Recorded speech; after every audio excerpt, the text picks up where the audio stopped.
In a world where political correctness, liberal indoctrination, and a bought and paid for mainstream media are destroying the American dream, one man will use his microphone to change the narrative, spread information, and uncover the truth.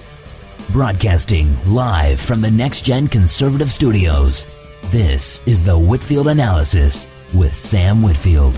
Good evening, ladies and gentlemen, and Merry Christmas.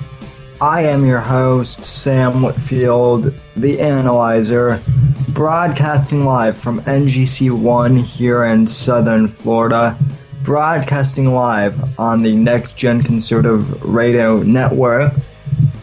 Our contact info, as usual, if you want to call in and leave a voicemail on our voicemail line, that number is 941-564-5805. Again, that number is 941-564-5805. We would love to hear your voicemail, so please call that number and I'll leave a voicemail with your thoughts, concerns, questions, love mail, hate mail, whatever.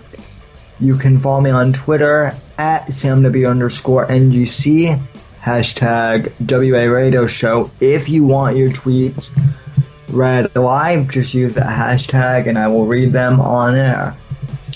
You can also email me, samwhitfield@ngcmedia.net, and I may or may not reply to you. We are also joined, as always, by our lovely producer of the program, Jeff Hamill, who you can follow on Twitter at the JHP. And as always, you can catch his individual program, the Jeff Hamill program, on Tuesdays here on the Next Gen Conservative Radio Network. Alright, let's get started, folks. When we have a lot to cover here tonight, and as always, we have a lot to cover, and it always seems like there's more to cover in a limited amount of time, so I want to just jump right in here. Obama and the CIA reports. Now, let me just preface this by saying that this episode, at least if you're listening to this in the podcast version, is called Obama Doesn't Speak For Me. Now, why have I decided to title this hour, why have I decided to give this podcast, or this hour of this show, that title? Well, earlier this week, there was a congressional report released regarding the CIA's method of interrogation regarding quote-unquote torture findings regarding how we treated enemy combatants from Al-Qaeda and other terrorist organizations. Now, this report claims that all of these terrorists were quote-unquote tortured through uses of waterboarding and other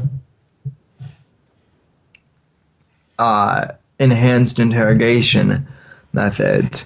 Now, the American left, including President Obama, have gone out and said that this is wrong, and I think I speak for all Americans when I say that this is not who we are. Well, Mr. President, I don't know about you, Jeff, but the president doesn't speak for me on this. I absolutely believe that when it comes to waterboarding and when it comes to fighting terrorism, we need to do everything in our power to get these guys to give us information. And this whole notion of waterboarding being torture is extremely absurd when you compare it to what the terrorists and what the radicalized Muslims have done to their own people and to our troops. So I want to start off. Greg Gutfeld had an excellent summary from Fox News the other night regarding this very topic, responding to the president's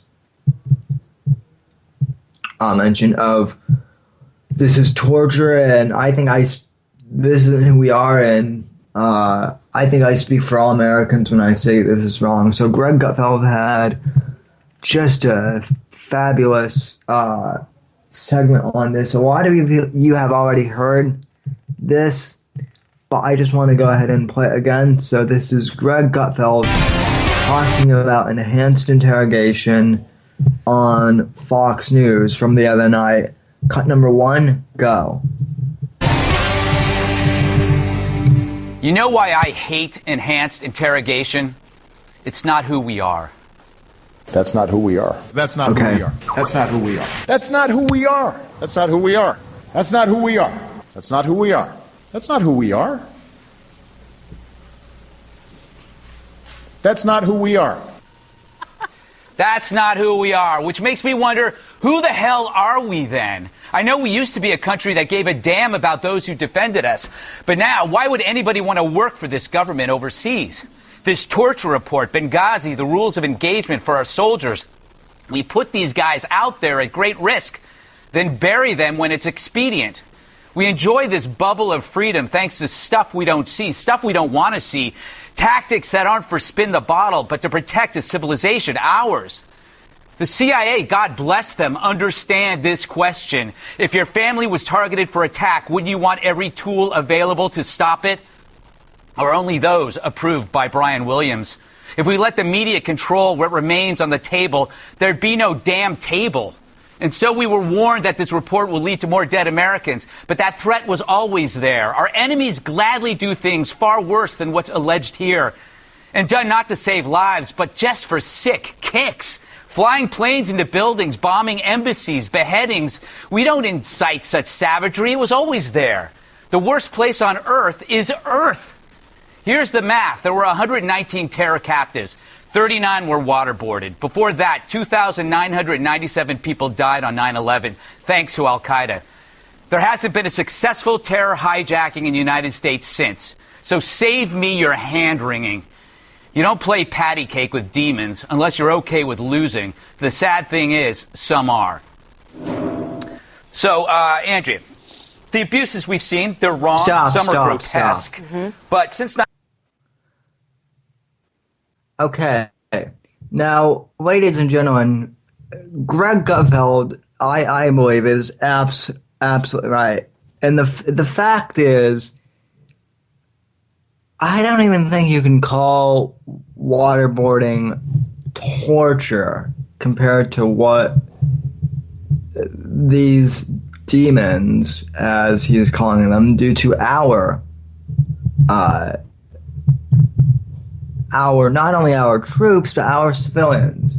Need I remind you all that earlier this year, in fact, just a couple months ago, over the summer, so not too long ago, we witnessed, well, a lot of us witnessed, a journalist get beheaded just because he was an American journalist, and just because he was an American, and just because the radical Islamists hate America. So, how is it that some are even able to put waterboarding in the same category as a beheading? I honestly don't know how some of them have done it, but some of them have somehow on the left. And here's the other thing. It never ceases to amaze me. And I should be used to this by now, but it never ceases to amaze me how Obama completely throws the intelligence community or the military under the bus when it suits him. It's insane.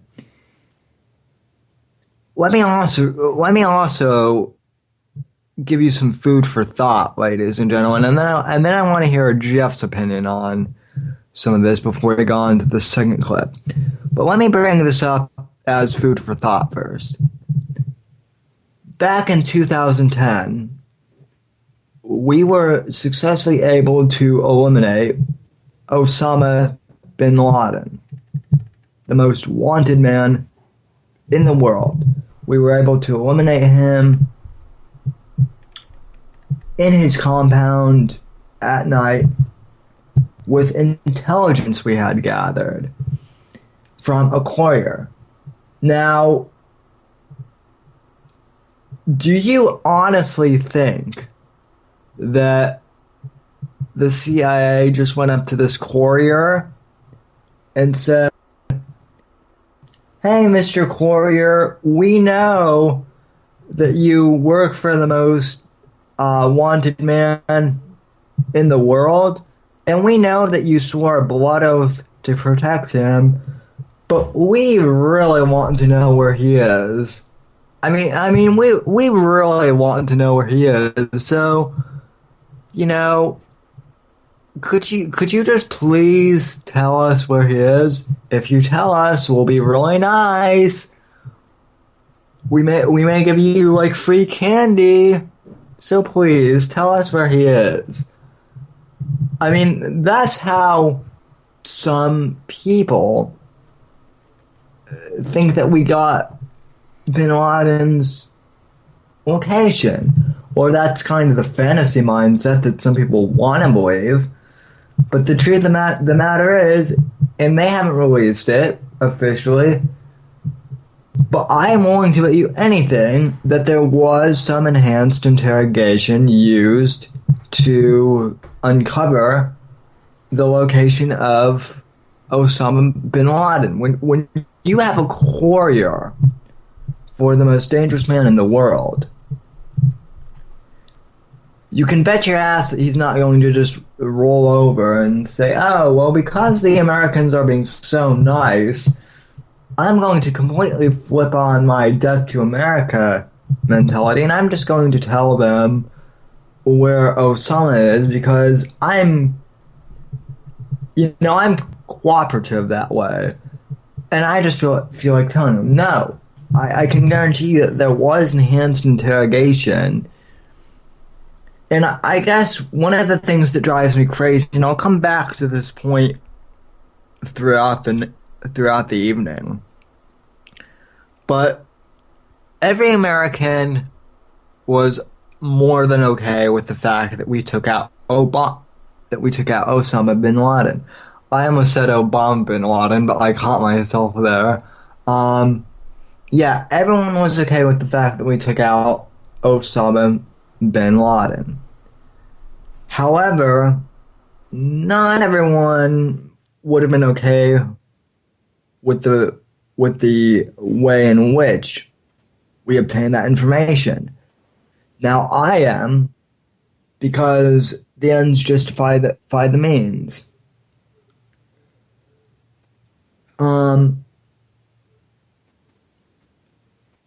I, however, think it's extremely insane for some on the left, like they're saying, to say that, okay, we're good with fighting terrorism, but we're not okay with the way it's being conducted. Well, I hate to break it to you, but this is war.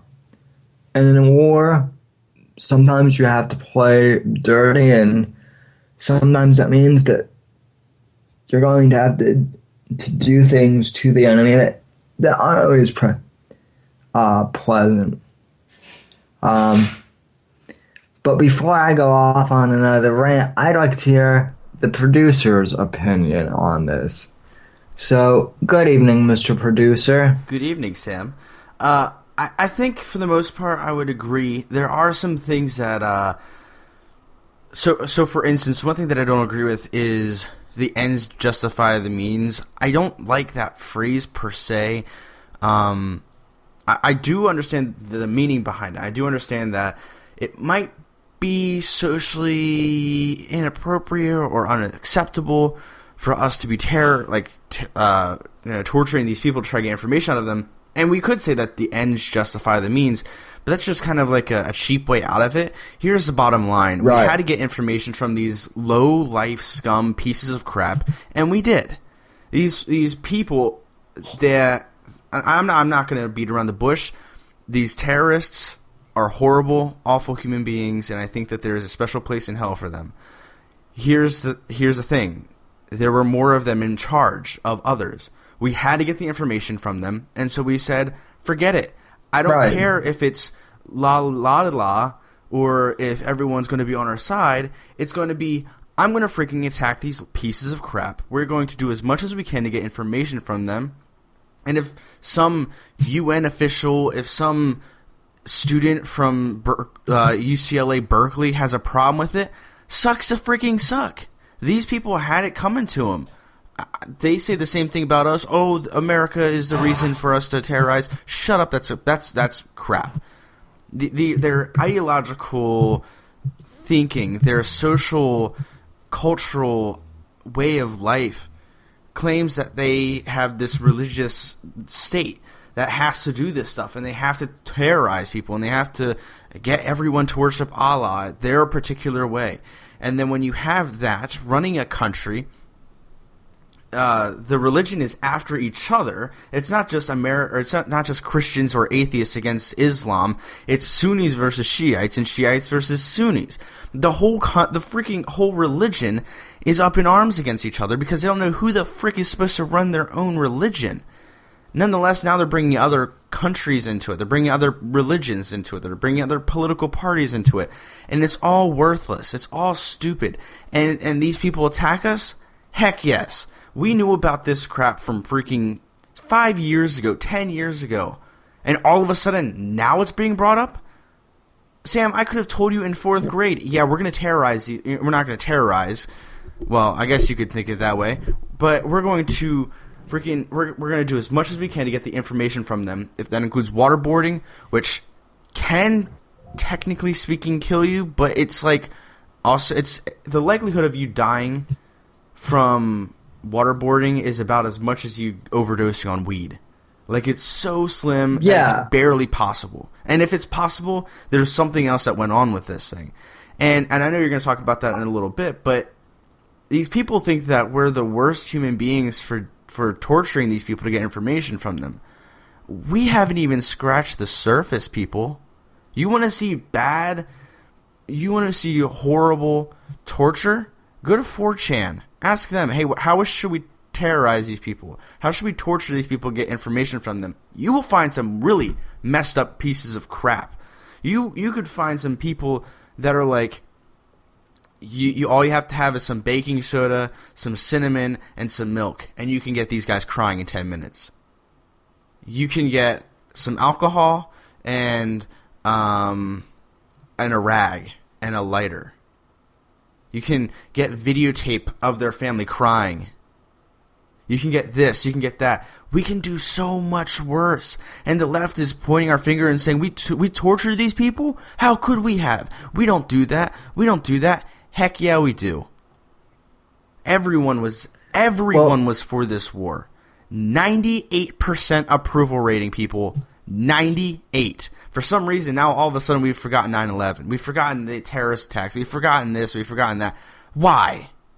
Because now it's not politically correct and not all Muslims are evil. We never freaking said that.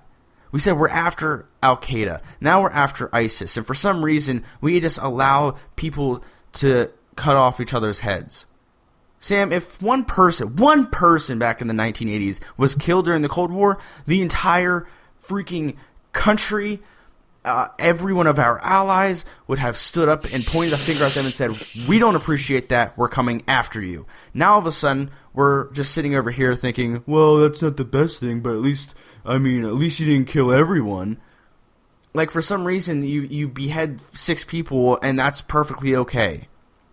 You killed 1 person during the Cold War and we wouldn't even be alive right now. There would have been nuclear bombs falling on top of major cities in both Russia and the United States like that. And all of a sudden now we're worried. We're pulling up our skirts and trying to walk over this water puddle that's been gone for freaking 10 years. It doesn't make sense to me. And it's infuriating to me that we're seriously just, I don't want to say wasting our time on this, but there's no reason for this report to have ever come out. I could have told you what was going to come out of this 10 years ago. And all of a sudden now everyone's up in arms. Right. And they're ticked off for some unknown reason. Why? It doesn't make any sense. Because I can tell you exactly why they're doing this in the name of political correctness. I swear, Jeff, that this administration, I know, to say that they want the terrorists to win would be a little bit. I don't think they want that, but from the way they're acting, if I didn't know any better, and the key phrase there is if I didn't know any better, I would say that they wanted the terrorists to win. Obviously they don't, but they've taken away they've either taken away or condemned most of the tactics that the counterintelligence community has to fight terrorism. We can no longer profile terrorists based on the fact that they're Muslim. Oh no, because racial profiling or religious profiling, that's politically incorrect. We can't, obviously we can spy on the Tea Party groups, but spying on some guy's cell phone down in Turkestan, oh no, that's frowned upon. Sam, I'm going to go out on a limb here and say they want the terrorists to win. Not the terrorists, because they don't think of them as terrorists. I think they want the Islamic terrorist groups. I think they want Islam to win. I'm going to go ahead and go out on this far, or even further than that. I think that they are betting on them to win. I think that a lot of these people who don't want to, we don't want to be racially profiling, we don't want to do this, they want them to win. They've got to. There's no reason that they'd be fighting against their own home country, saying, we're in the wrong here. We might be partly in the wrong. Some of the things we might have done, we might have messed up and could have done something differently. But this is a country that you're supposed to back up. If you don't like it, you freaking change it. And by complaining about it in your college campuses and you're writing papers about this, that's just stupid. Well, let me just say this. I'm not surprised. Forget all the college, forget all the liberals on the news and all the liberals on college campuses, because, we've heard this over and over again from them. What I'm pissed off by is the President of the United States throwing his intelligence community, and it's not his, it's ours. So let me rephrase that. Throwing our intelligence community, keep in mind, just because the CIA and the NSA do covert stuff, in my mind, they're servicemen and they're veterans, just like the Army, just like the Air Force, just like the Marines. We might not know all the stuff that they do in counterintelligence, but in my mind, they're still servicemen, and they ought to have the respect they ought to get the same respect as a serviceman. And the fact that the president and all these politicians in Washington, who should know better, are now throwing their intelligence officials under the bus and saying, Well, we didn't know that this was happening. We didn't know that this stuff was going on. Jeff, I can guarantee you. I've been writing short story thrillers, for the past couple months now. And in my research, the president, he gets a intelligence briefing from the CIA every morning. So to say that he doesn't know about this stuff, he's just covering his ass as usual. Speaking of covering your butt, it's kind of like a dog takes a dump on your floor and then walks away from it, and 10 minutes later you come downstairs and he looks at it and it's like, someone did that over there, didn't they? It's like, yes, you know about this. You did it yourself. It's not like, oh, crap, we didn't know America was waterboarding. Heck yeah, we did. And everyone encouraged it. Everyone. Yeah. It wasn't the minority. It wasn't the radical right who is warmongering, although I believe that there are some warmongers who go too far. Everyone knew about it. And you know what? Everyone stood up and saluted and said, let's get them. Yeah. Now, this isn't the first time we've heard the left complain about this, though. I want to go back to 2005 when one of my favorite authors, Vince Flynn, was on the O'Reilly Factor talking about this very same issue. This is an issue that popped up almost 10 years ago. And, I hate to say it, but our enemy hasn't changed at all in the last 10 years. Our enemy is still the same piece of crap, Durka. And yes, I know that is pissing some people off, and that's why I am using that. The Durka standees, let's just call them that for general, they haven't gotten civilized anymore, so our method of enhanced interrogation, and yes, assassination of some of their leaders, is totally okay in my opinion. So this is Vince Flynn talking about the CIA back in 2005 and how we're waging the war on covert terrorism. Cut number 2, go.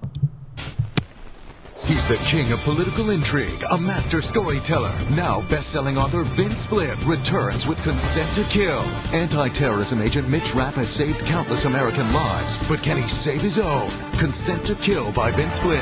Free advertising. Tonight, Vince Flynn writes thrillers about the war on terror. Last year's book, Memorial Day, was a huge bestseller, and now he's out with a new book called Consent to Kill.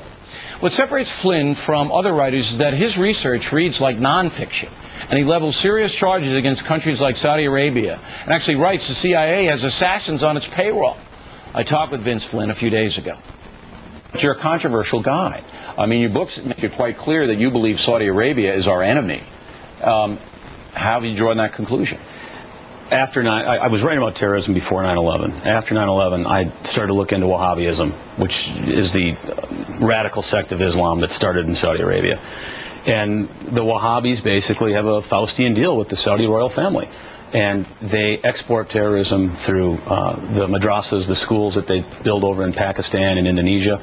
And while the leading members of the royal family are our allies, I question the society in general. I don't think because you come down real hard on Saudi Arabia. A lot of Americans believe this, what you do, that they continue to be our enemy.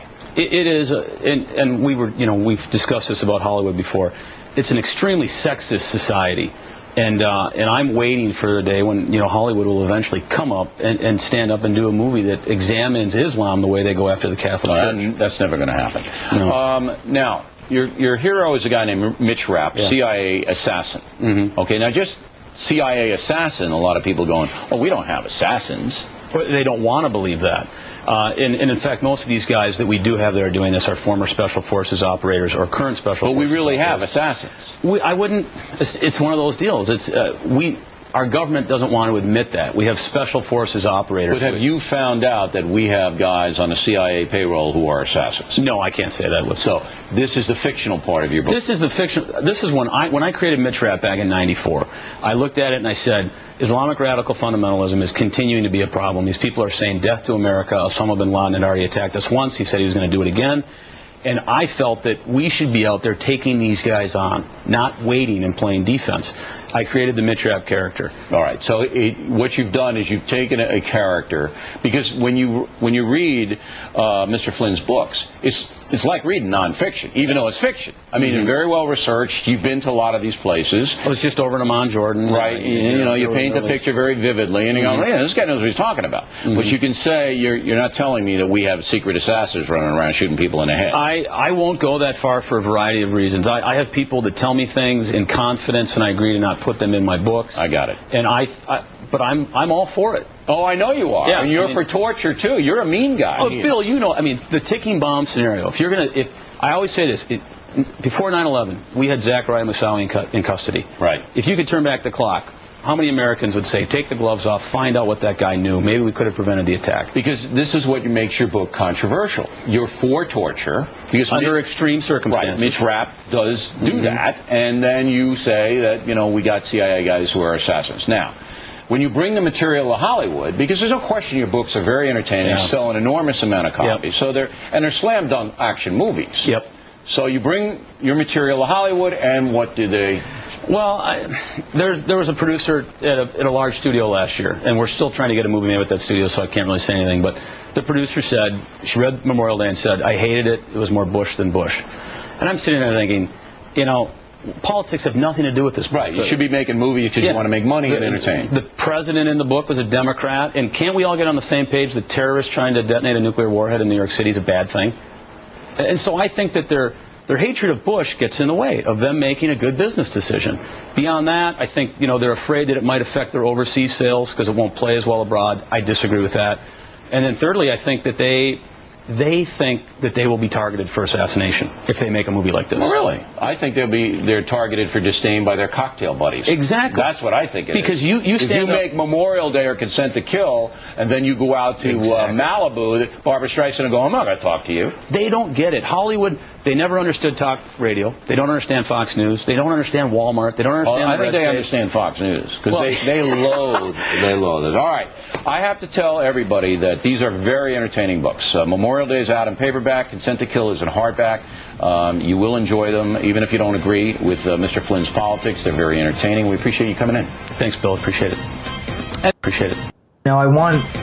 Stop. Okay, so I wanted to play that whole interview because that interview is literally, let's just say it's not 2015 yet, but, it almost is. So for all intents and purposes, this clip is 10 years old. And by the way, again, I must thank Mr. Producer's father for turning me on to the late Vince Flynn, who is no longer with us. But everything that Mr. Flynn says in that clip, keep in mind that's from 2005 regarding the war on terror and terrorism in the Middle East. Now, how much has changed over the last 10 years in terms of the war on terror? Sadly, not too much. Our enemies are still shouting death to America.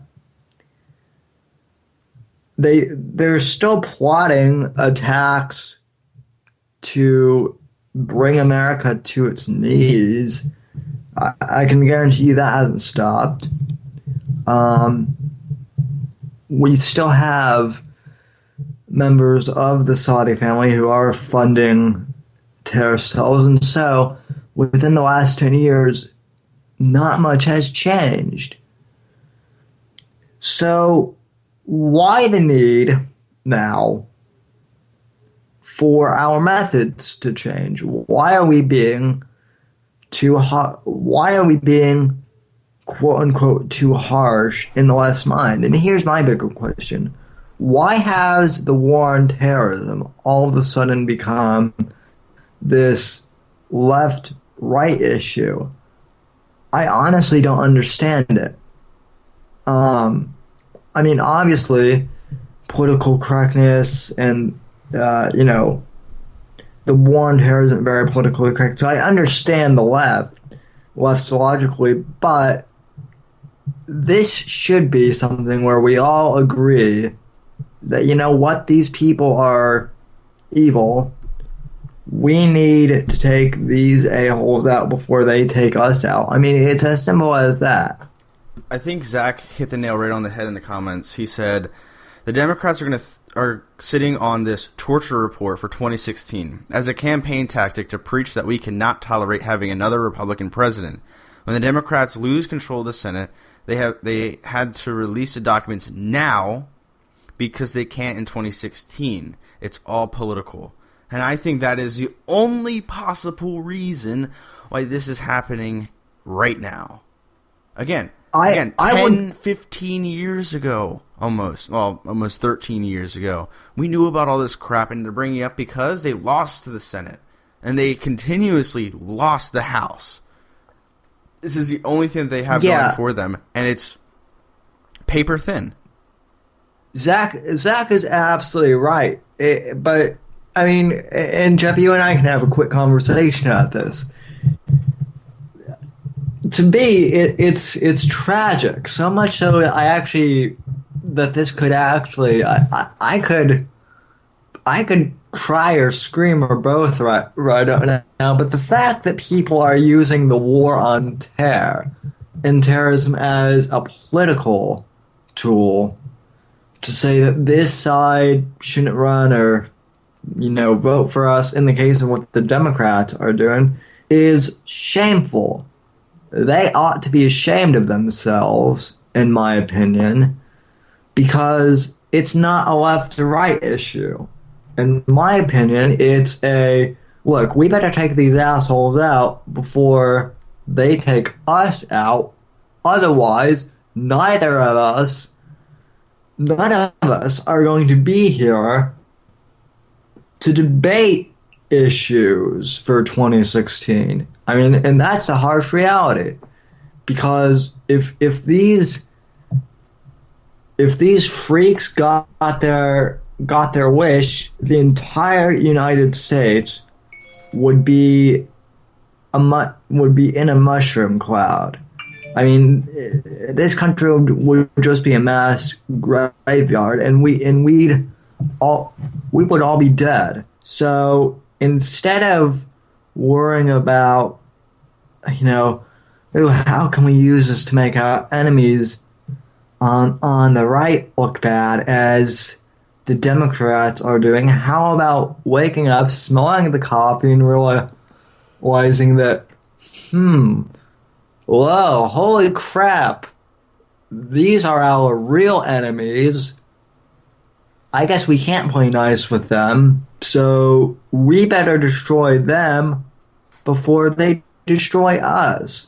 It's that simple, and no one on that side, I shouldn't say no one, but very few people on that side get that. That's the fact.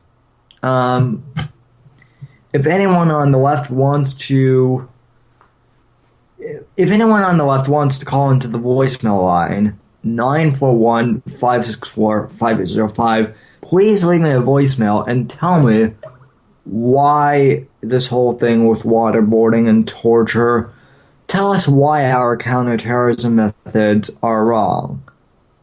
And you had better give me a concrete answer other than, because it's mean and it's abusive. Because compared to what they do, it's nothing. I mean, Jeff, am I going off the rails here? Or I don't think you're going far enough off. I think that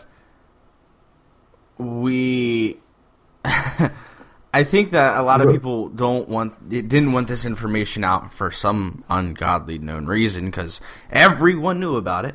But let's pretend that for some reason we didn't want everybody to know about this. Well, okay, let's think about this. If no one wanted to know about this, why the heck did half of our political system all of a sudden one day wake up and say, I think we should release all of this information?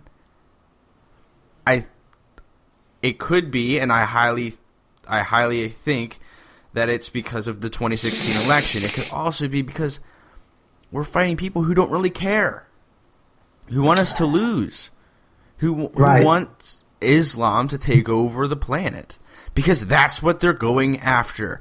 Don't pretend like America is this big, bad, evil. You know why we're big, bad, and evil? It's because we don't follow a particular type of Islamic rule set.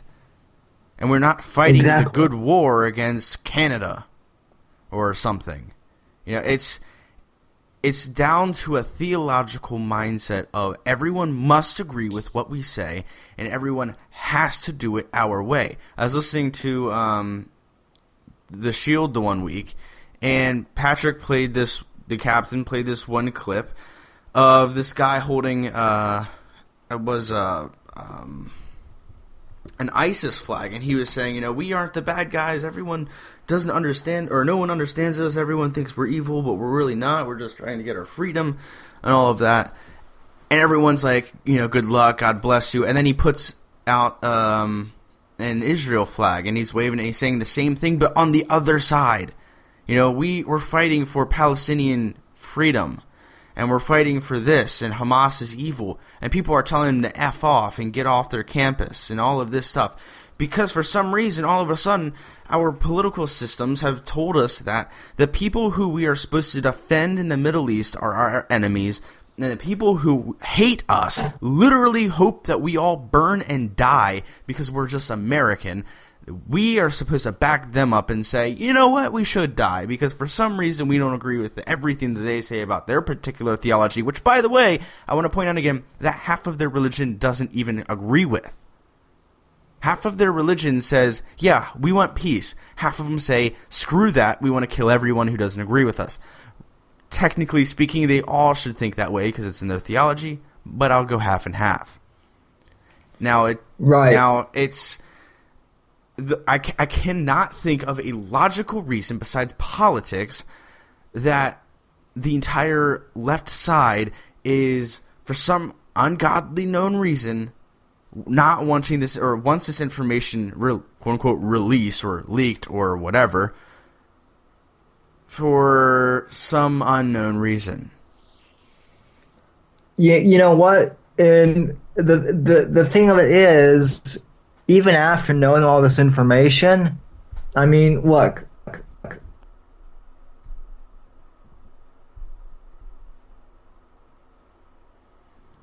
And I think we're having a Skype issue. Let me call Sam back. Because he was about to say something, and it was going to be real exciting, and then all of a sudden, nothing. So, alright, we're back.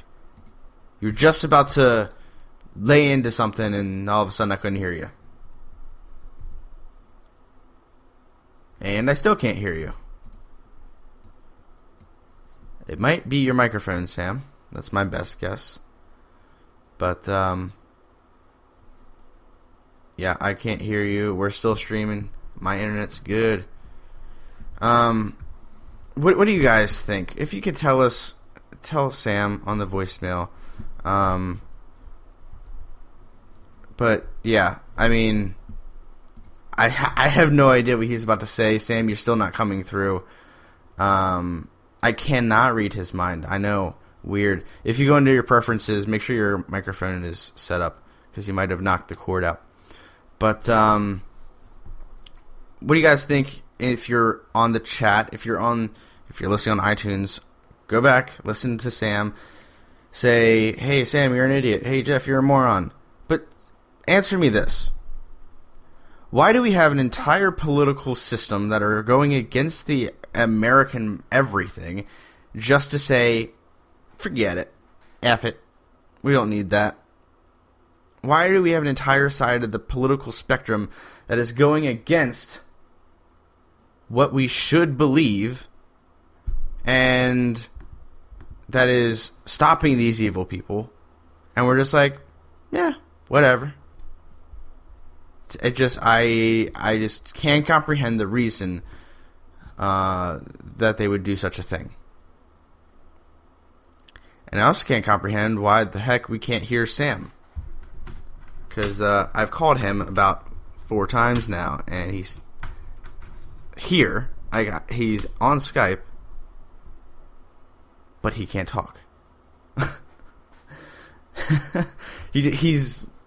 I can't explain this. Here, let me see something. Maybe I got contact with him now? Maybe not. 1 second. Maybe it's my issue. It's not. Yeah, guys, I am super sorry. His mic is plugged in. It's working on his end. It's just not coming through Skype. There's literally nothing I can change. Absolutely nothing. So I'm going to go ahead and Eric, we're not on Google Plus, so there's no reason for me to have to add him. He's already here. Are you sure, Sam, that your microphone is not muted? Because this sounds super unprofessional. Al-Qaeda probably did hack us, is what Sam is. Sam is now messaging me on Skype, trying to get me to talk. And Al-Qaeda probably hacked us. And I've checked the audio settings. Man, this is the most unprofessional. Sam, go ahead and speak. Yeah, I changed my speakers. I have messed with my audio inputs. And, yeah, I don't know what's going on. Hey, Sam, I'm going to go ahead and call the show. We are at, let's see here, 44 minutes or so. We're going to go ahead, call the show here. Thank you guys for listening here. Let me put on some background music for a second. Wait, he's calling me back. And, of course, no luck. So, we're going to go ahead. We're going to call it a show. Thank you guys for listening to hour number 1 of the WA Radio Show. Sorry that we had to cut it so soon. I'll tell you, it wasn't part of our best interest to do any of this cutting short part. But that is what we have to do today. We will see you guys on hour number 2. If you're listening on Spreaker, imitate Sam's voice. I can't. I am the worst imitator. If you guys are listening on Spreaker, just wait like 4 seconds and you'll freaking be listening to hour number 2. If you guys are on iTunes, go ahead, download hour number 2. And if you're listening live on Mixler, just wait a couple minutes. Me and Sam will get this all figured out. We'll be right back.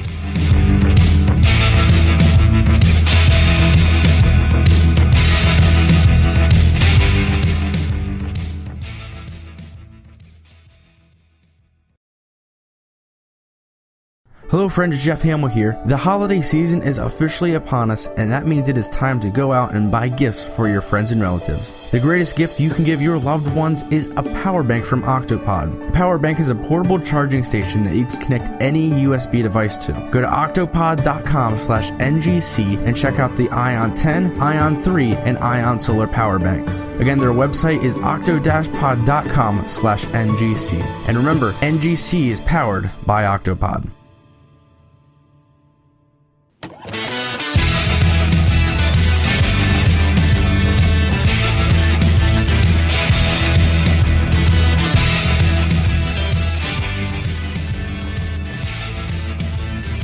The liberal left thought they had won the war over the millennial generation. Conservatives feared that the founding ideals were dead.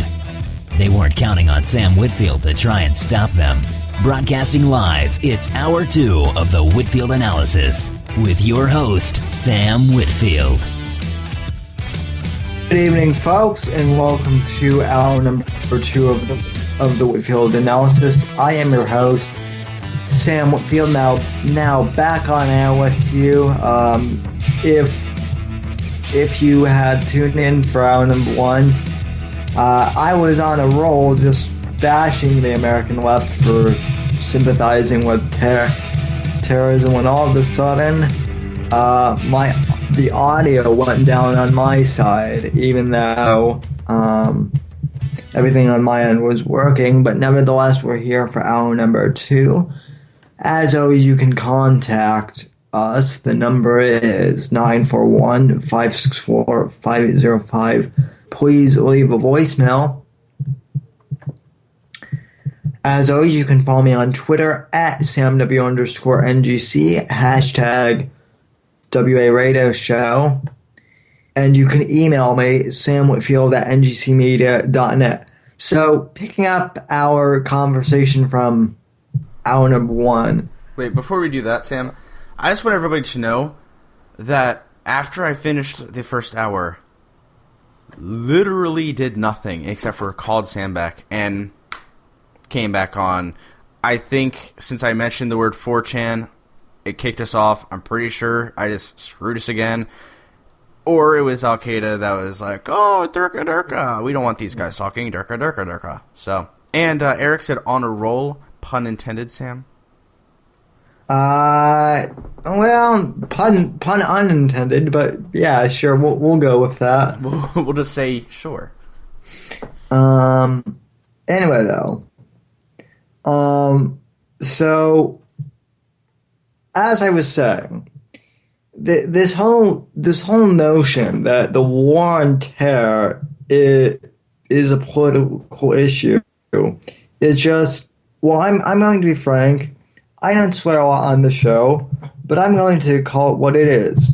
The fact that the politicians want to make the war on terror political and fighting terrorism a political issue is complete bullshit. It's bullshit, the fact that the left is now wanting to make this into a big political issue, and by the way, this isn't every liberal, but it's a lot of them who are now saying, "Oh, why is the U.S. doing this?" Our friend of the show, Eric Parashos, brought up something very interesting in a conversation we had last night on the CDP, which is that even Bill Maher agrees that radical Islam is a problem. Now, when you've got a liberal like Bill Maher agreeing with conservatives that radical Islam is a problem and needs to be dealt with, but you have the President of the United States saying that, oh, this is politically incorrect, well, you know something is screwed up.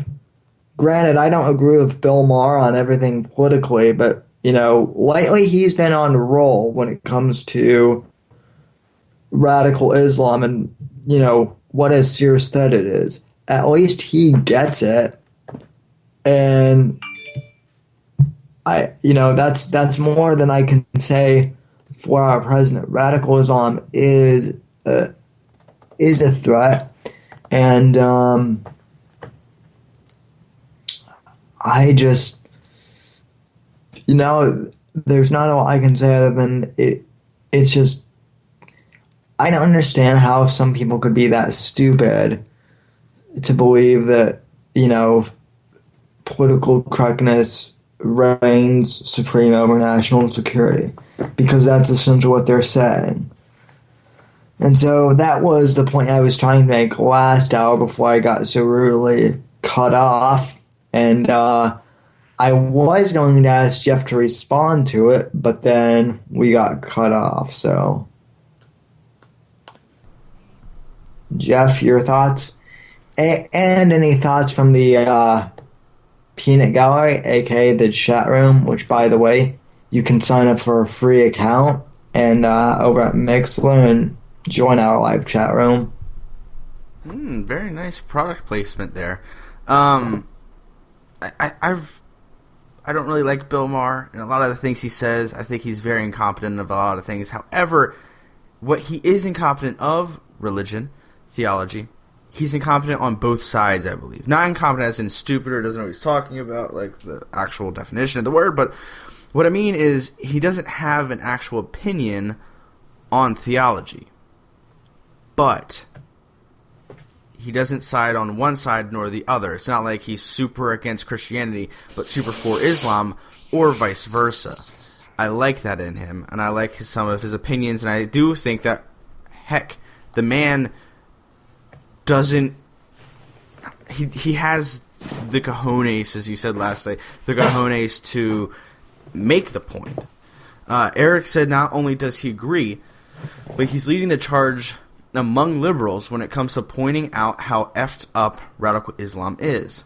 It's not that they're stupid, but they don't want to believe that Islam is a problem, and will do all kinds of mental gymnastics to convince themselves that it isn't so. And I completely agree with that. These people... Now, I don't completely agree. I think that they are stupid. I think that a lot of the people just listen to their professors and say, yeah, And for some classes, that's okay. I'm taking college courses now. I understand that, well, freaking my university is like, hey, everyone else is getting out last week? No, yeah, finals this week. So, but, there are some things that I have to take the professor's word for, and there's other things that I question professors on. But some people don't ever question professors on. And so they just listen to this garbage coming from their professor's mouth, and then they just absorb it and say, Yeah, Islam isn't bad. Okay, it's only a minute group of people, like 250,000 to a million, to more like 10 million. They're the crazy ones, a very small minute of 10 million. They're the ones who are going out and blowing up stuff and killing people and making others. That Al Jazeera group of 10 million. Well, not their TV show, obviously, but they just listen. They just listen to this crap and they spew it, and they nod their heads. It's the yes men crowd, and they don't ever ask questions. And so whenever you ask them a question on this issue, well, why do you agree with Islam? Because they're for peace. How do you know that? I had a professor once. Really? Well, why don't you pick up a textbook? Why don't you pick up a book that actually is a history book and not an opinion piece book? And you look at the history of Islam. It's not peaceful. None of it is peaceful. You can say Christianity isn't peaceful, and then I would say, no, you're thinking of Judaism. See the theological difference between Christianity, Judaism, and Islam. They're completely different. They're three different religions with three different sets of quote-unquote holy books. Islam, the whole freaking thing is just blah. And Eric said Christians did some effed up things too, and I would agree with that. There were Christians who did the Crusades. Here's the difference. The Crusades were run by the Catholic Church. I'm not Catholic. I don't really like Catholics. The Christian Church, the Catholic Church, started these crusades through all of Europe and pretty much all over the planet if they could, killing people. Agreed. But you know who didn't lead it? Jesus. Do you know who led the caliphates? Muhammad did.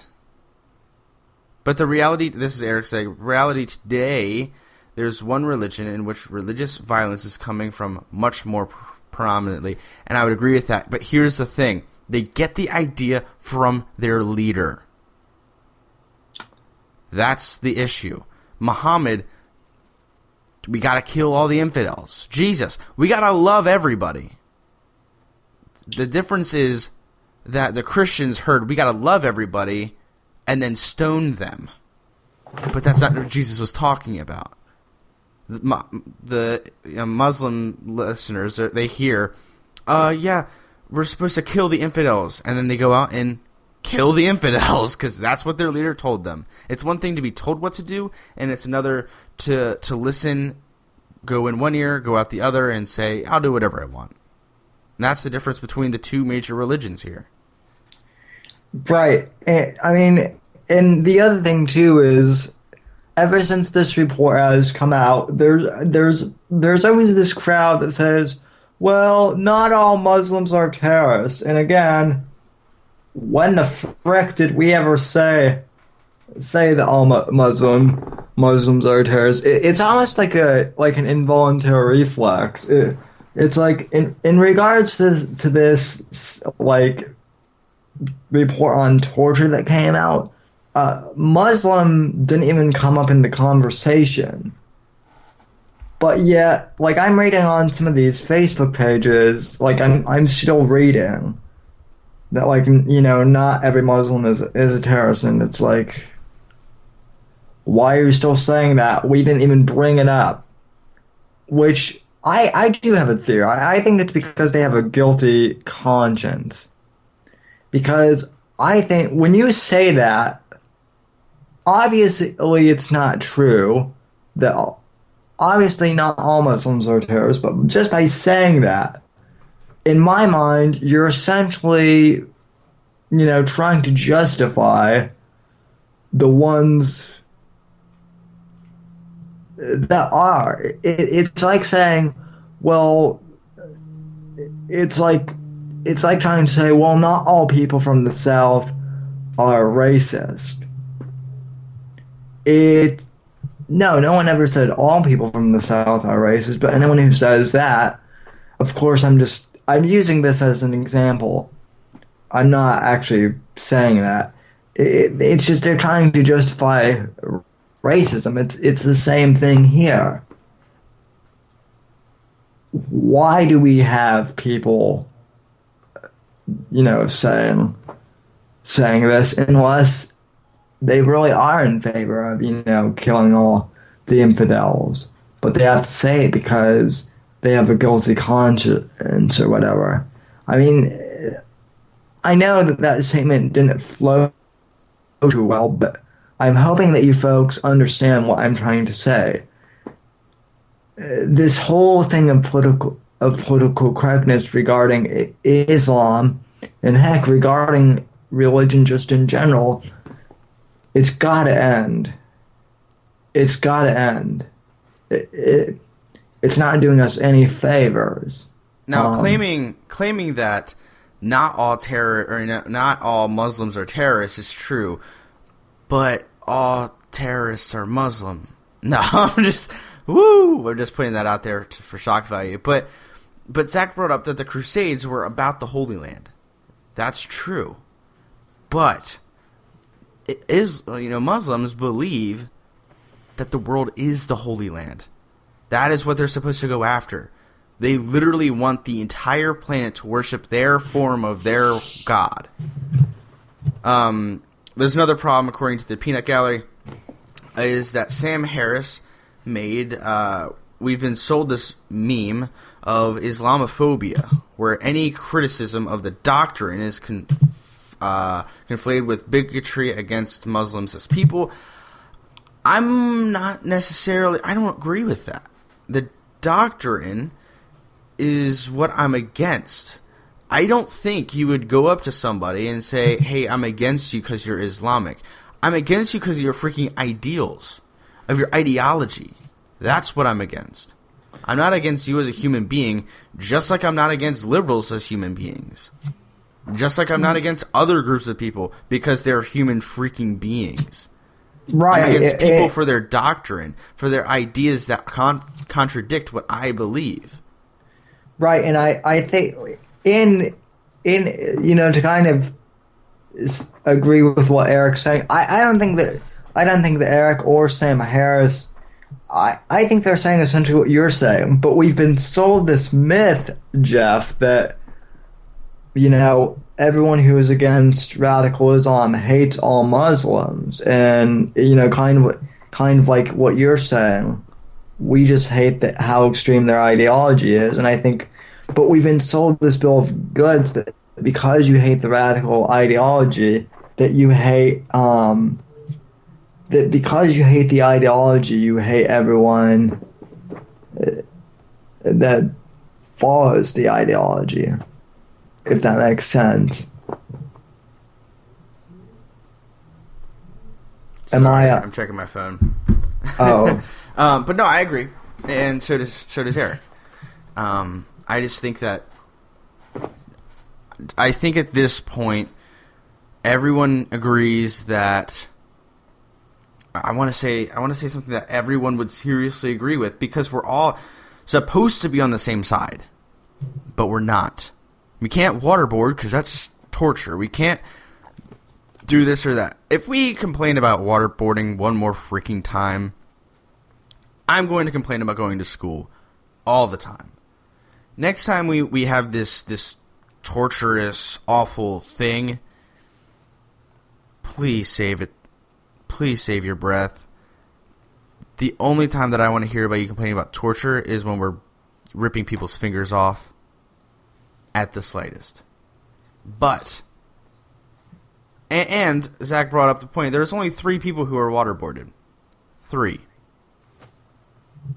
It's not like we freaking waterboarded the entire Islamic community. Right. It's not like, well, even if we did that, I think everybody would be happy because then we would actually give them water to that section of the planet, and they would actually be pretty happy with their lives, and they wouldn't have to have imports from every freaking country that can actually grow something. Boom! Yeah. I mean, hey, here. I have something to say. Let's waterboard the entire Islamic State. We will help them. They won't be so ticked off. We'll be able to get oil for cheaper. Freaking, that's what we have to do. World peace starts with waterboarding. Well, boom. Well, and keep this in mind too, Jeff. I just thought of this. You know, it's a desert where they are, so they must be thirsty all of the time. But by waterboarding, we'll be hydrating them too, so they won't be thirsty anymore. Yeah, I think that waterboarding is the way to the future. Camel 2032. Boom. Let's do this. We need to make like a T-shirt out of this. Saving the planet one waterboard at a time. I can just picture you and Patrick like on a T-shirt, and Patrick's just like giving the thumbs up, and it's like waterboarding. The wave of the future is now, or something like that. We can work out the kinks later, but dude, I seriously think that if we want to complain about waterboarding, we have so much more to worry about. So much more. Yeah. Now, there was one more clip I wanted to play of Vince Flynn, but honestly, I don't think we need to play it anymore. I'll post it on the Facebook page in case any of you guys wanna. It's an excerpt from a talk that he gave a few years back before he passed away of cancer, but it essentially talks about waterboarding. And Jeff, the left has, claimed that waterboarding can kill, which in theory it can. But do you want to know how many deaths have occurred because of waterboarding? I'm going to assume 10. Jeff, it's an unbelievable number. I mean, it was so shocking that I had to sit down because it was such a staggering number. Wait, let me re-guess. 2.7 trillion. No. Am I getting hotter? Is it more? No, it's less. Less means more. Okay. 14,664,000,000,000,000 times pi. No, the number the number of waterboarding deaths, it was so shocking that I was actually, flabbergasted. I had to sit down. There have been 0 deaths from waterboarding that I've found. Hey, 0. Sam, I know you lived in Colorado for a little bit, but put down the bong, because I swear there has to be 7 trillion people who've died from waterboarding. I mean, that's what I'm hearing. That's what I'm hearing from Al Jazeera America and freaking MSNBC is, I mean, it can't be 0. It has to be a quadrillion. Because there's no possible way that we're making a huge deal out of this thing that hasn't killed anybody. Obviously, I'm being sarcastic, and Sam knows. Wait, but isn't that always what they do? I mean, look. I mean, both sides are guilty of it, but right. for this topic specifically, heck yeah. Yeah, I mean, Jeff and I are being sarcastic completely, kind of doing the comedy, but seriously, no one I checked before the show, no one has died from this. Now, I did some research on this, and if you do waterboarding incorrectly, there's a chance that you can overhydrate and you can kill someone if it's not done properly. But here's the thing.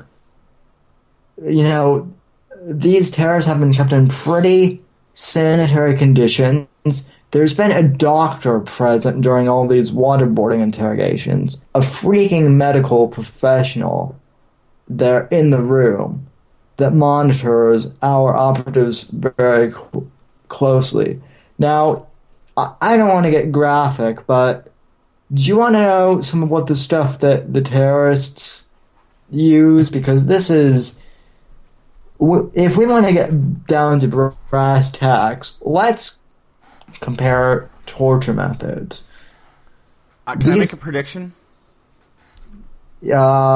Sure, go ahead. I'm assuming, from what I hear from the mainstream, is that they usually, well, of course they ask our parents' permission first, of course, and then they take us out on a nice dinner.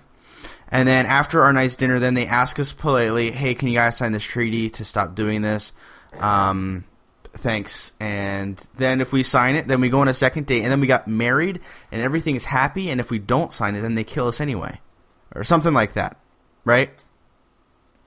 Well, in regards to the what Muslims or Islamics do to torture us or have done to torture us, or anybody to us. I mean, they have to ask our parents.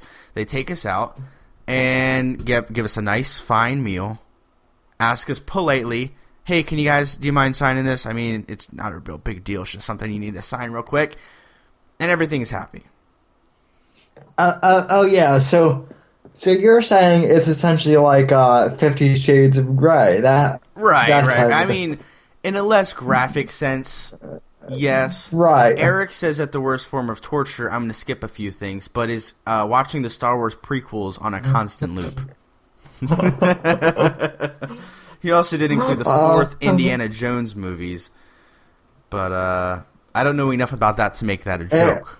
Eric, the worst thing that would actually is watching the Star Wars Holiday special. That is the worst form of torture, is watching that on a loop. But no, seriously, compared to what we do, members of Al Qaeda in their own villages, if someone speaks out against them, or if they choose to harass someone, they will do everything from cutting off fingers to forcing people to drink alcohol until they die. And we're not talking like beer or wine, like hard liquor that, can kill you. They'll, again, genital mutilation. Sometimes what they'll do is they will... this is actually something that they use quite often. Say that you're a father and you're speaking out against Saddam Hussein. Back when Saddam was in power, he would have his thugs go to someone's house, kidnap your daughter, and then gang rape your daughter. Hey, there's no rape in the Middle East, remember? They just kill everybody who says, I was raped. Kill them. Oh yeah, of course there's no rape. Sorry about that, Jeff. I forgot. According to political... There's also no Christians or gays or really anybody with a differing opinion. They all believe the same thing, or else they'll die. Remember. Right. Remember, women. Remember, LGBT community. Remember, religious freaks. Everyone who backs up Islam, backs up tyranny, backs up. They back up losing every form of freedom that we here in America take for granted. That's exactly what they back up. I hate it. Sorry, I'm kind of interrupting you, but I hear all the time these feminists, and they're like, how dare you support Israel? How dare you support Islam? Have you ever heard of genital mutilation?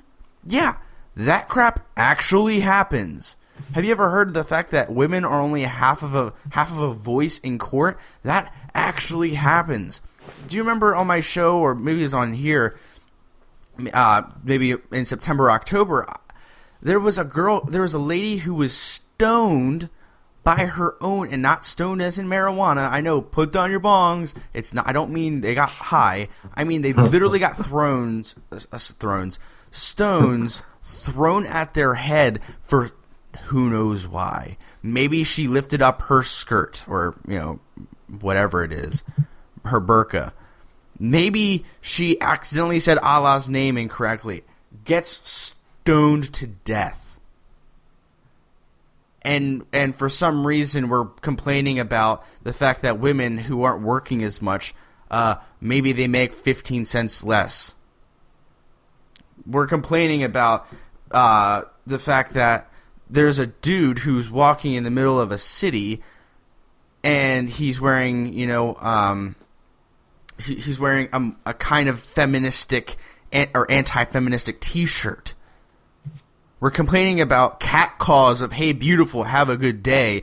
Well, we have women over in the Middle East getting stoned to death because they didn't say, yes, father. Right, well, even worse than that, as I was saying, we have... and leaving the religion. Another reason to die. We have,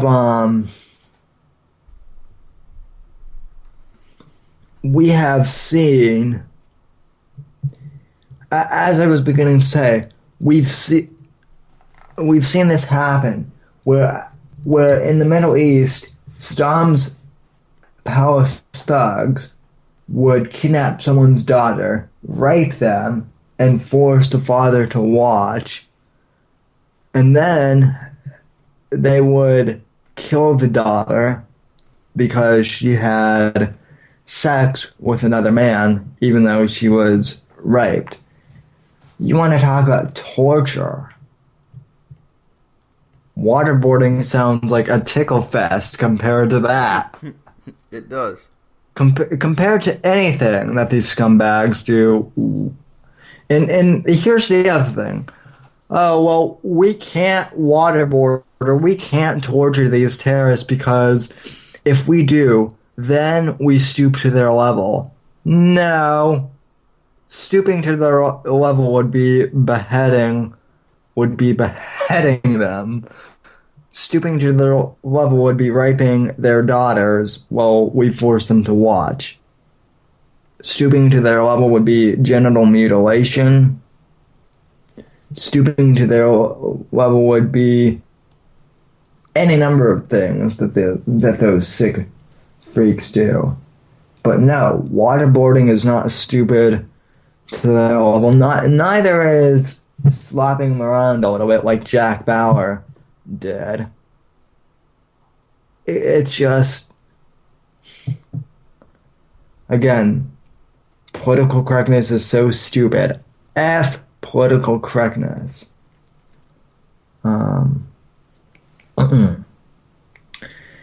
Anyway, though, I think in terms of the Islamic rant, I've pretty much covered everything there is to, unless Jeff has any final thoughts. Allahu Akbar, kill them all. Well, there we go. I'm trying to go out on a bang here. Death to the terrorists, though, right? Oh, yeah. I'm not saying kill the innocent ones who don't do anything except for pray to Allah. I don't really care what you do. If you run your planes into our buildings, yeah. I have a problem with that. So I shouldn't say kill all of them. I should say kill all the terrorists. More specifically, ISIS, Al Qaeda, and all the other ones, because there's like a gajillion, and by a gajillion I mean there's like 10. Kill them all. So actually, I'm gonna amend that. Jesus Akbar. Yes. Jesus Akbar. So glory to Jesus, or so yeah. I like to say Allahu Akbar. It just sounds more Middle Eastern. I know, but I like screwing with them. Oh yeah, me too. That's why I said kill them all. Shock value. Anyway, on to some non-politically related stuff. Jeff, have you ever watched the show Sherlock on the BBC? Nope. I've never watched a full show on the BBC. Have you? Well, it's on Netflix. Well, I know, but it's still made by the BBC, so I usually don't. I try. Okay, to be honest with you, I haven't watched anything on Netflix in probably a month and a half, something like that. School has been consuming my life. Let me guess, finals. Finals start tomorrow. By the way, not to rub it in, but I'm done.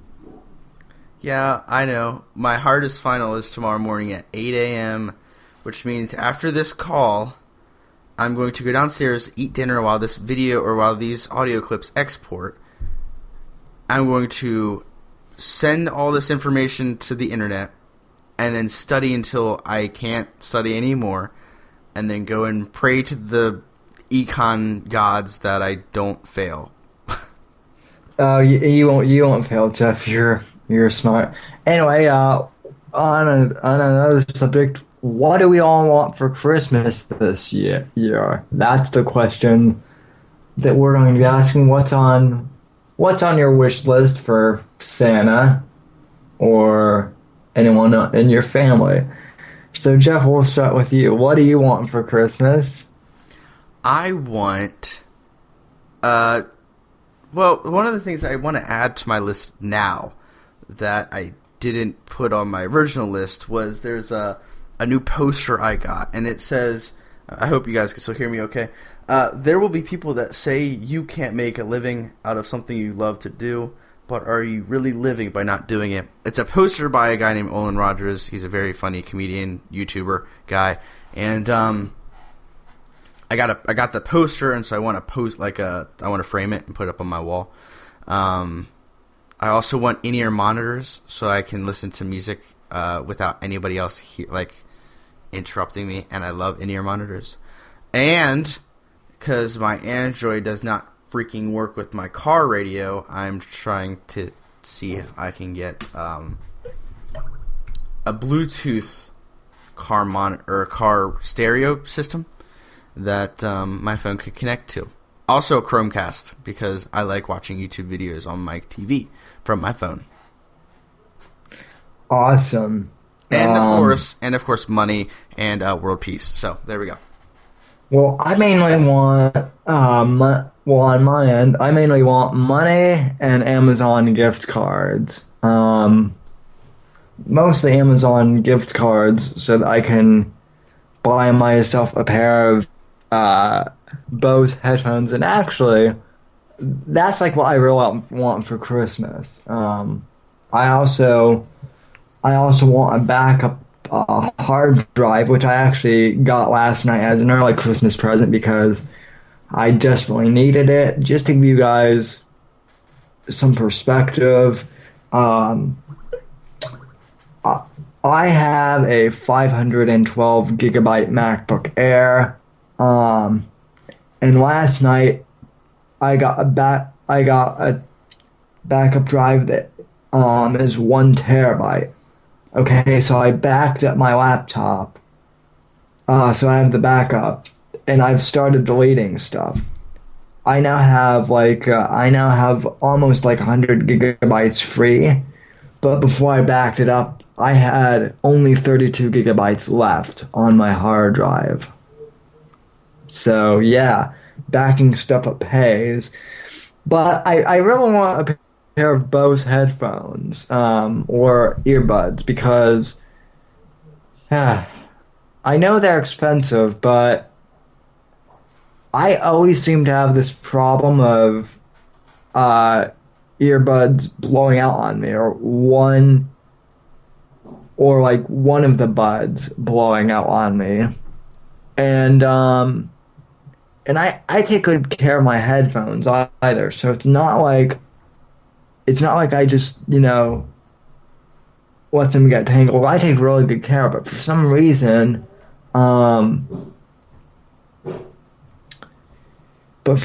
like if you buy something like around $20 or cheaper, they always tend to blow out. And I've heard that the Bose ones last a super long time. So hopefully I'll get a couple of Amazon gift cards in the $100 range. Then I can purchase them. And do you know it's on everyone's Christmas list this year, though? A new president? Well, yes, but a power bank from Octopod, and we can get you that if you go to octo-pod.com/NGC. Look at the Ion 10, Ion 3, and Ion Solar. Yeah, yes, and in fact, I was getting telepathic whispers from Zach Angel saying I really need a charger for my iPhone, and I've been such a supporter of the field analysis in NGC for a long time. Not that we're trying to drop subtle hints at all, because that would be bad of us to do. Right. Yeah, that's what that is. Subtle hints are bad, right? Capitalism. But no, seriously. Which by the way, our octopods should be coming in the mail in just a couple weeks. Octopods are great, and that was actually one thing I did want for Christmas, but I got my octopod and it's in the mail, so yeah, looking forward to that.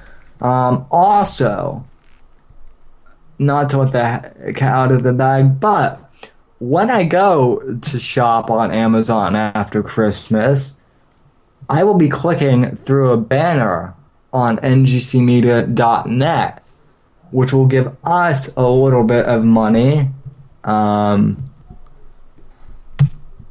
Amazon, because I love NGC, so I want to support it simply by shopping on Amazon, and it's not going to cost me anything extra. And I recommend you do the same thing. So the reason I brought up the BBC originally was because Sherlock Holmes, or Benedict Cumberbatch, he's actually, that's his real name, that's the actor's name, is apparently going to be in the new Avengers movie. So that's what I'm reading. So we're gonna have a British dude on an American capitalist awesome show movie. Sick. Yeah. Yes. Do you see my excitement with this? I can fully tell that you're excited. Well, we already have British actors portraying other things. Keep in mind, The Walking Dead. It's a crappy show. Jason really would not approve. I couldn't care less of that comment. I am still waiting for another person to contact me about an on-air debate. You have 17 days. Oh yeah. Well, we talked on the CDP, but do you want to go over that again? Because we have 20 minutes. If you want me to, I can real quick. Yeah, sure. Pose your challenge. I don't think a lot of people watched the CDP last night, so. Well, here we go. So, the messiah of the conservative youth has consistently been inaccurate in his theological thinking on the topic of homosexuality and immorality and heterosexuality and anything of the sort. And so I last night called him out and stated, you have until the end of 2014. We can debate about this on your show, which he hasn't really done one recently. Anyway, we can do it on your show. We can do it on my show. We can do it on the WA radio show. We can do it on a Google Hangout. We can do it on Facebook. I don't care. You have 17 days, Mr. Caden Calgar, 17 days to set something up with me. It could literally be for 15 years from now, but we have to have something set up this year. Okay, not 15 years from now. Something set up for this year within the first 3 months of 2015. Challenge is out. It's in your court. If you guys are on Facebook or Twitter and you follow Caden, say, at the JHP, call you out. You have 10 days or 15 days or whatever it will be, 17 days from right now to set up something for an on-air debate. Because he is extraordinarily wrong, extraordinarily, incompetent, and he just won't learn.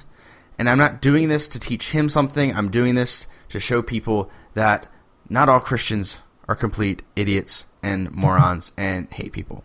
So you have 17 days to tweet at me, to Facebook me, to Skype me, to Google Hangout me, and say, I want to set up this debate.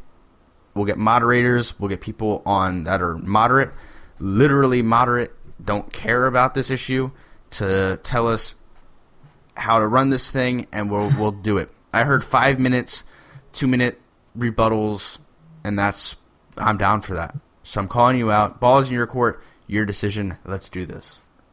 And keep in mind that this debate will be civil on our end. Yeah. I'm not going to be, I can't say bashing him, because I might end up saying some things I might regret later on. I don't know. I'm not going to hate on him as an individual. I might hate on his theology, but it's going to definitely be civil. Totally be civil. Yeah, and the same thing extends to. I want to make a claim too. If Jimmy Z Zoles is listening to this, yeah, I know you hate my show, Jimmy Z, but you have challenged me to a debate in the past. I've accepted, and then you've always canceled on me for whatever reason. So, I am posing this to you. If you want, I would be willing. If you would be willing to come on a Google Hangout, turn on your webcam and show me your face, and I'll do the same thing. Tell me why I'm wrong. Tell me why I'm not the perfect conservative that you think I should be. Tell me how my definition of conservatism is flawed, and we'll debate back and forth. And at this point, I am thinking that Calgar will respond to Jeff's request before you respond to mine. In fact, I know that's the case. But you've publicly called me out, called me names. I know that you got kicked off Facebook. Woo! So, in case you don't get that, but I know you have your ways. So if you want to continue to accuse me of not being a true conservative and continue to accuse my friends and I of not being true conservatives, you wanted a debate with me, I'm still open for it. Just email me, samwhitfield@ngcmedia.net, and as long as you get to show your face on camera, I'll show mine, and we'll have a good hangout, and we'll debate what conservatism actually is. So that's my challenge to Jimmy Z. Jeff issued his challenge to Caden Calgar, and you also have before the end of the year. Yeah, that's not gonna happen on either end. We're not gonna hear anything from these people again. Ever. Yeah. It's a hopeless cause. Even if we get a debate, are we really going to prove anything? No, because they're going to be stupid and they're not going to hear from another side, from another perspective. Because their religion is right and everyone else's is wrong. Well, okay, understood. But we don't live in a black and white world, people. Well, Calgar, I actually have hope for that he may. Oh no, he won't. He already told me that he wouldn't talk to me in a civil discussion unless I call his show. Because of course, when he can control my audio levels, of course he would want to talk to me then. Right. And that's why I'm saying we can do it on my show, where I won't touch your audio levels. We go to your show, which I guarantee you will. Or we could do a moderate discussion where we can't touch each other's audio controls, and the only person who can is a moderator. Google Hangout, mano a mano, and that's the only way that we will ever be able to do it. But it will never happen unless if he can control my audio levels. I've watched your YouTube videos before. I know what you're up to. I know what most conservatives are up to whenever they debate, and liberals. You don't like something? We'll turn your audio down. So I can talk over you. Yeah, I know how it works. Let's hear from the chat room. What does the chat room want for Christmas? Going back to my original question. They actually have not responded to that. Well, only really Eric is here right now. The other two had to leave. And Eric's just talking about Sherlock Holmes and how he needs to finish it. He watched the first episode and kind of forgot about it. But he loves Benedict Cumberbatch and Martin Freeman. I don't know who Freeman is. He's not related to Morgan Freeman. Both are British actors. Why are you hating on the BBC, Jeff? Our hipster friend, Stephen Perkins. Well, he's a conservative hipster. So let's just start there. He loves Netflix and he loves the BBC. I shouldn't say I hate the BBC. I just never have given it a chance. Really, I don't watch too much TV. The only thing I really watch nowadays is nothing. But if I could watch something, it would be Game of Thrones, which does speak in British accents. But, You watch the Game of Thrones? No, but Hugh Hewitt uses that as his theme song for his radio show, so needless to say, I get that stuck in my head. Oh, it's so good. I've wanted to... HBO Go. HBO Go. I can give you a special website link. You can watch every episode. Every episode. Okay, here's the other thing that I do want to bitch about. HBO, when are you going to release Sonic Highways, the Foo Fighters documentary, on DVD, on digital on demand, so that we don't have to subscribe to HBO to watch it? I know it's HBO, but seriously, this is the only complaint I have against the Foo Fighters. If you want to make a documentary about the musical history of America, as you go across from city to city recording your new album, release it to HBO, and at first that's fine by me, but then release it to the public on like DVD or digital or something. I haven't heard any announcements, so if someone can give me like a pass to HBO Go, that would be great. So anyway, any other thoughts, Jayham? Yeah. Shoot me now so I don't take this final tomorrow. That's what I'm thinking right now. I have to know what a diseconomics of scale is, and I know it's the lowering of average total cost with the increase of an output quantity of output. I have to know what hiring a marginal product is. I have to know what the ATC is, and you know what profit maximization is. I need to know what imperfect competition is, and market structure determination is, why monopolies exist. This is the kind of crap that makes children... Hey, hey, we don't want to waterboard people. Make them study this crap. Not only will we get answers from people, but people who we won't get answers from will give us economic answers. and for the people who we do waterboard, hey, Middle East gets hydrated. It's all good to go.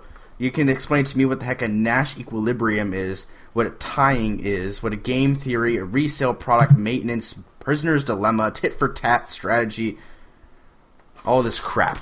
I have to know 50 terms and conditions for. Here we go, Sam. Here's my exam tomorrow. 8 a.m. exam, 250 points out of 1,000, meaning out of my entire semester, this is worth a quarter of my grade. Right? Every question is true or false. Every single question is true or false. You know, don't you just hate it when, like, here's my big thing with finals. I hate it when you study an entire section on something, being told it's going to be on the test, and then it's not on the test. Oh, yeah. Oh, yeah. That happens to me quite a bit. Now, this professor does give us a okay study guide. It's not really the greatest, but he gives us a study guide that we can at least somewhat study from. I'm actually doing the math currently. Let's see. This is really a college problem where... Okay, 1.8. Okay. When you start to add the amount of points you need to get at least a B in the class, 362.5. Okay, plus this. Okay, that makes it 4. This is the most fun I've ever done, is determining what I need. Let's assume I got a 40 on that. 40 out of 50, that is. 0.52, 4, 5, 6, 7, 4. Okay, so now I have the number 472.5. And let's add that by 180 points. Yeah, I'm screwed. That's what I have determined from this. Oh wait, no, I'm not. 472.5 plus, let's say, 180 plus, let's say, 100 extra points. Yeah, I'm screwed. No matter how I try to explain my way out of this, I'm screwed. That's what I can determine. I'll have faith in yourself. I don't think you comprehend how bad this test is going to be. Oh, man. College sucks. I feel like I have to be missing something when calculating my grade, but I'm not. You are. You're totally missing you're totally missing the fact that you have to factor in that hot chick across from that sits across from you that distracts you. There's no one who sits in front no, of I'm me. thinking of. I'm thinking of something else. So, The professor is a male, and he's also 75 years old, who weighs 300 pounds. I'm not looking at him during the test, and there's no one around me who I will be looking at. So I don't know what you're getting at. Well, no. What I'm getting at hey, is, I can give you my professor's phone number if you really want me to. If that's where you're trying to get to. I can set you up with Professor Hemphill. That's no problem whatsoever on my part. No, I'm not saying that. I'm just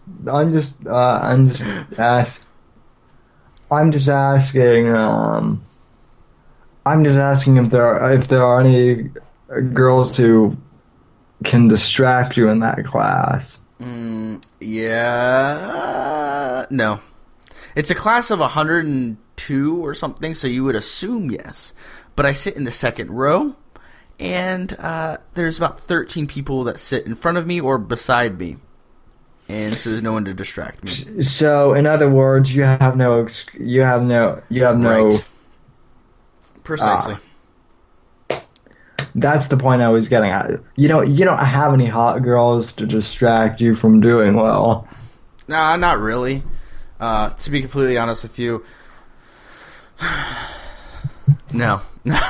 A couple, but they all sit behind me, so not really.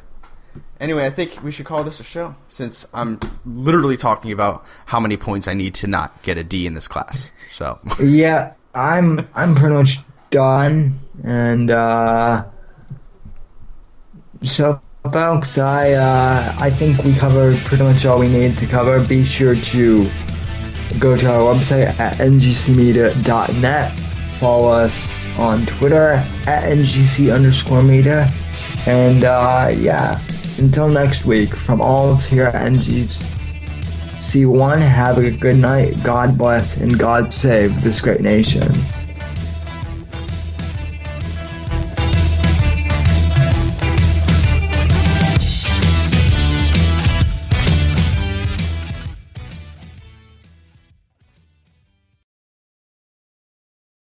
hello friends, Jeff Hamill here. The holiday season is officially upon us, and that means it is time to go out and buy gifts for your friends and relatives. The greatest gift you can give your loved ones is a power bank from Octopod. A power bank is a portable charging station that you can connect any USB device to. Go to octopod.com/NGC and check out the Ion 10, Ion 3, and Ion Solar power banks. Again, their website is octo-pod.com/NGC. And remember, NGC is powered by Octopod.